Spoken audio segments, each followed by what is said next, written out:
I work with a lot of women who are recovering from narcissistic abuse. And one of the most common things that comes up in their healing journey is this feeling that the person that they are no longer in a relationship with, whether it was their choice to leave or not, is getting off scot-free, that they are now getting to go and live the best version of themselves that this person so desperately tried to get out of their partner.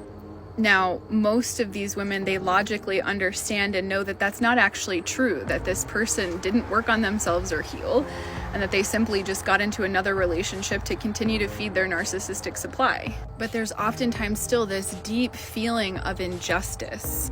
The women who put the work in to take their power back, they learn to validate themselves. And I think the most important message that I could get across about this would be that there is no such thing as somebody escaping themselves. At a spiritual level, we have an option here. We are either choosing to become self-aware, or we're choosing to continue to self-destruct and avoid and be in denial about ourselves. And there are real consequences for choosing to continue to avoid and deny ourselves.